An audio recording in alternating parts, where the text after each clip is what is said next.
بسم اللہ الرحمن الرحیم ربی اشرح لی صدری ویسر لی امری واحلل عقدۃ من لسانی یفقہوا قولی۔ آج کا میرا موضوع ہے حضور علیہ الصلوۃ والسلام کا اختیار کیا ہے۔ اس کو قرآن اور حدیث کی روشنی میں بیان کرنے کی کوشش کروں گا۔ اس کو آخر تک لازمی سنیں، زندگی بدل دینے والی اس میں باتیں ہیں، انتہائی ایمان افروز یہ بیان ہے۔ اس کو آخر تک خود بھی سنیں اور ثواب کی نیت سے صدقہ جاریہ سمجھتے ہوئے اس کو آگے شیئر کریں۔ اللہ تعالیٰ آپ کو جزائے خیر عطا فرمائے۔ اللہ تبارک و تعالی جل شانہ قرآن پاک میں ارشاد فرماتا ہے کہ قل لا املک لنفس نفعا ولا ضرا الا ما شاء اللہ۔ قل ہے پیارے حبیب آپ فرما دیں ان سے کہ نہیں میں مالک ہوں میں اپنے آپ کے لیے نفع کا اور نہ ہی کسی نقصان کا، مگر جو چاہے اللہ تعالیٰ میں اس کا مالک۔ یہ آیت طیبہ سورۃ الاعراف کی ہے جو مکہ مکرمہ میں نازل ہوئی، اور اس میں مشرکین کے عقائد باطلہ کی تردید اور ان کے حبام باطلہ کا باطلان اور ان کے غلط کاریوں کا ازالہ اور ان کی کج فہمیوں کی اصلاح پر سارا زور صرف کیا گیا ہے۔ اور اس آیت طیبہ میں بھی حضور رحمت صلی اللہ علیہ وسلم نے اپنی ذات مقدسہ سے الوہیت کی نفی کی ہے۔ اس کا قطعاً یہ مطلب نہیں کہ آپ صلی اللہ علیہ وسلم کسی قسم کے نفع اور نقصان کے مالک نہیں۔ حضرات ایک وہ زمانہ تھا کہ جب مسلمان اپنے محبوب و مطلوب کے حسن و جمال پر اتنے فدائی تھے کہ آپ کے نام نامی اس میں گرامی کو سن کر اس پر اپنی جان نثار کر دیتے۔ حضور نبی رحمت صلی اللہ علیہ وسلم کے کمالات بیان کرتے ہوئے وہ تھکتے نہیں تھے۔ حضور علیہ الصلوۃ والسلام کی ثنا گوئی کو وہ فلاح دارین کا وسیلہ سمجھتے تھے۔ انہوں نے ہزاروں صفات کی کتابیں سرور دو عالم سید المرسلین صلی اللہ علیہ وسلم کی تعریف میں لکھی، لیکن ان کی طبیعت سیر نہ ہوتی۔ کیا مجال ہے کہ شان رسالت میں کوئی گستاخانہ کلمہ زبان سے نکلے اور زبان کٹ نہ جائے، لیکن ایک آج کا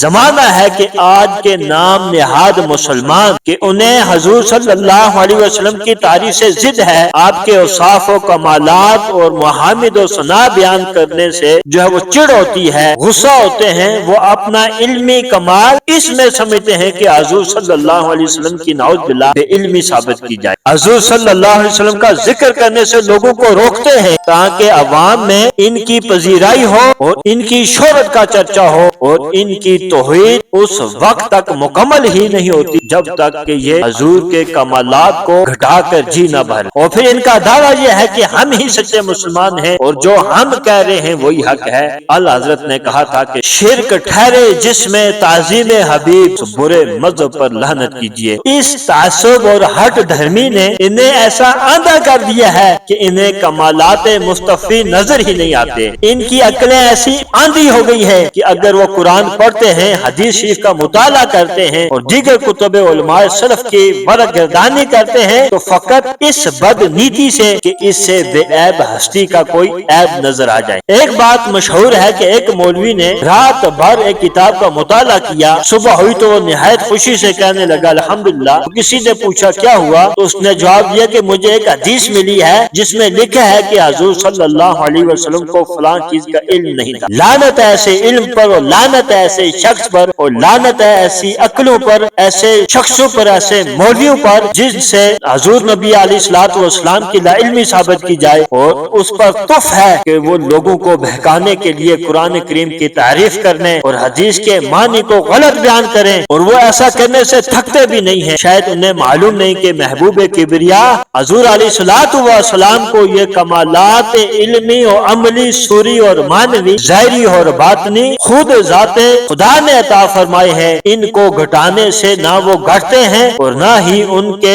کم کہنے سے کم ہوتے ہیں۔ اللہ تعالیٰ نے فرمایا وَرَفَعْنَا لَكَ ذِكْرَكَ کہ ہم نے آپ کے لیے آپ کے ذکر کو بلند کر دیا۔ یہ ذکر کی بلندی ان کے رب نے انہیں عطا فرمائی ہے۔ ان عقل کے آندھوں کے انکار کرنے سے اس میں فرق نہیں آ سکتا۔ حضور علیہ الصلوۃ والسلام کی حکومت اور شہنشاہی اور اللہ تعالیٰ کی کائنات میں تصرف اور اختیارات خدا داد ہیں۔ ان نیم ملاؤں کی بغاوت سے وہ چھپے نہیں جا سکتے۔ کوئی انہیں یہ سمجھا دے کہ اب محمد مصطفیٰ صلی اللہ علیہ وسلم اور غلامان مصطفیٰ صلی اللہ علیہ وسلم ذکر مصطفیٰ سے رکنے والے، حشر تک ڈالیں گے ہم پیداش مولا کی دہوں، مثل فارس نجد کے قلعے گراتے جائیں گے، خاک ہو جائیں عدو جل کر مگر ہم تو رضا، دم میں جب تک دم ہے ذکر ان کا سناتے جائیں گے۔ ان کی یہ ہٹ دھرمی اور لا علمی دیکھ کر بہت ہی افسوس ہوتا ہے کہ وہ جان بوجھ کر قرآن کریم کی آیات سے غلط استدلال کرتے ہیں۔ مثال کے طور پر جو آیت میں نے آپ کے سامنے پڑھی ہے، آپ نے سنا ہوگا کہ یہ بڑے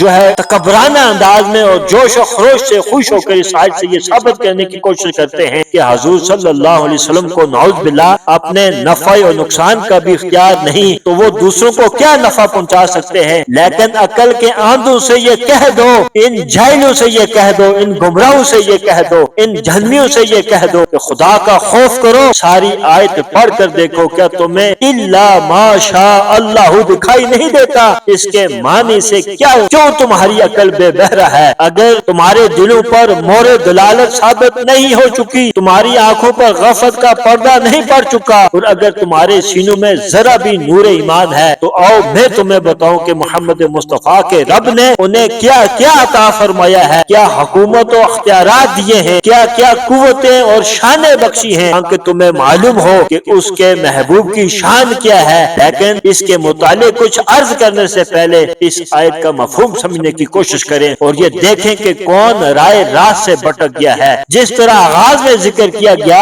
اس آیت کریمہ میں حضور رحمت صلی اللہ علیہ وسلم اپنی ذات مقدسہ سے الوہیت کی نفی فرما رہے ہیں کہ میں خدا نہیں، کیونکہ خدا وہ ہے جس کی قدرت کامل اور اختیار مستقل ہے، وہ جو چاہے کر سکتا ہے، نہ کوئی کسی کام سے اسے روک سکتا ہے اور نہ ہی اسے کسی کام پر مجبور کر سکتا ہے، اور مجھ میں یہ اختیار کامل اور قدرت مستقل نہیں پائی جاتی۔ میرے پاس جو کچھ ہے میرے رب کا عطیہ ہے، اور میرا سارا اختیار اس کا عنایت فرمودہ ہے۔ لا املکو کے کلمات سے اپنے اختیار کامل کی نفی فرمائی اور الا ما شاء اللہ سے اس غلط فہمی کا ازالہ کر دیا کہ کوئی نادان، کوئی جاہل، کوئی گمراہ یہ نہ سمجھے کہ حضور صلی اللہ علیہ وسلم کو نفع اور نقصان کا کچھ اختیار ہی نہیں۔ فرمایا مجھے اختیار ہے، اور یہ اختیار اتنا ہی ہے جتنا میرے رب کریم نے مجھے عطا فرمایا ہے۔ کتنا عطا فرمایا ہے تو انسانی عقل کا کوئی پیمانہ اور کوئی اندازہ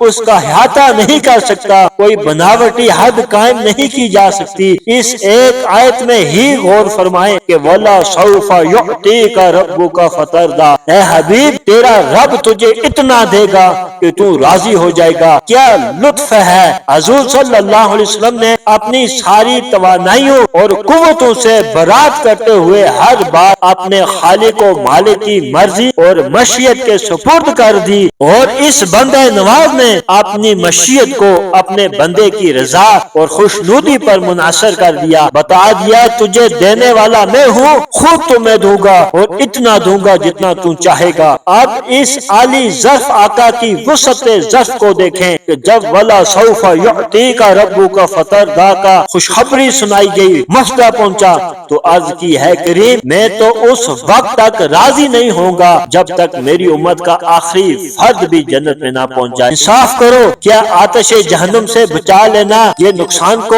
دور کرنا اللہ کے حکم سے نہیں اور کیا ہے؟ کیا جنت میں پہنچا دینا نفع رسانی بھی باذن اللہ نہیں تو اور کیا ہے؟ یقیناً یہ حضور صلی اللہ علیہ وسلم نفع بھی پہنچا سکتے ہیں اور تکلیف بھی دور کر سکتے ہیں۔ اب آئیے میں حدیث طیبہ کو آپ کے سامنے پیش کرتا ہوں کہ نبی علیہ الصلوۃ والسلام کو کوئی اختیار دیا گیا ہے یہ نہیں۔ بے شمار ایسے واقعات ہیں جنہیں دیکھ کر یہ کہنا پڑتا ہے کہ اللہ تعالیٰ نے اپنے محبوب کریم علیہ الصلوۃ والسلام کو مختار کل بنا کر بھیجا ہے۔ حضرت ابو ہریرہ رضی اللہ تعالی عنہ روایت کرتے ہیں کہ رسول اللہ صلی اللہ علیہ وسلم نے فرمایا کہ رعب سے میری مدد کی گئی ہے، مجھے جوامع الکلم عطا فرمائے گئے ہیں، اور اس وقت جب کہ میں سویا ہوا تھا زمین کے خزانوں کی کنجیاں لائی گئی اور میرے ہاتھ میں رکھ دی گئی، اور میری ذات پر اللہ تعالیٰ نے انبیاء کرام کی بعثت کا سلسلہ ختم کر دیا ہے۔ یہ حدیث پاک پڑھنے کے بعد آپ خود فیصلہ فرما لیں کہ حضور علیہ الصلوۃ والسلام کو اللہ تعالیٰ نے کسی چیز کا مالک و مختار بنایا ہے یا نہیں، اور جو مالک و مختار ہوتا ہے کیا وہ کسی کو نفع یا نقصان پہنچا سکتا ہے یا نہیں؟ یقیناً وہ نفع و نقصان کا مالک ہوتا ہے۔ ایک دوسری روایت ہے حضرت عقبہ بن عامر رضی اللہ تعالی عنہ سے مروی ہے کہ حضور نبی رحمت صلی اللہ علیہ وسلم نے فرمایا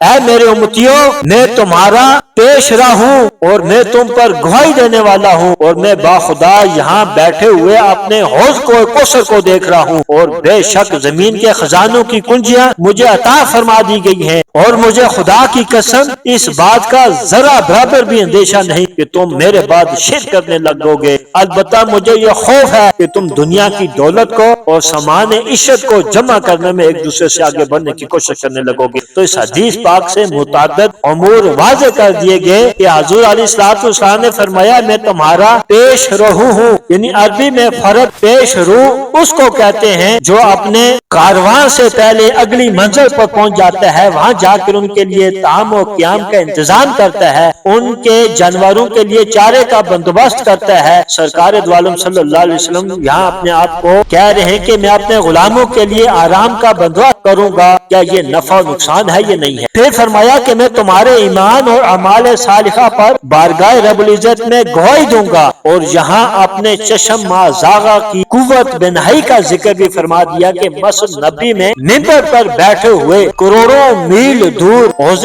کوثر کو دیکھ رہے ہیں، اور یہ بھی وضاحت فرما دی کہ اللہ نے زمین کے خزانوں کی ساری کنجیاں مجھے عطا فرمائی ہیں، اور سرکار دو عالم صلی اللہ علیہ وسلم کو اپنے علم خدا داد سے اس بات کا علم تھا کہ ایک وقت وہ آئے گا کہ لوگ میرے غلاموں پر شرک کی تہمت لگائیں گے، شرک کے فتوے لگائیں گے، اس لیے اپنے غلاموں کی صفائی پیش کرتے ہوئے فرمایا کہ مجھے اس بات کا قطعاً کوئی اندیشہ نہیں کہ تم میرے بعد شرک کرنے لگو گے، البتہ مجھے اس بات کا اندیشہ ہے کہ تم دولت اور ثروت کو زیادہ سے زیادہ سمیٹنے میں ایک دوسرے کا مقابلہ کرو گے۔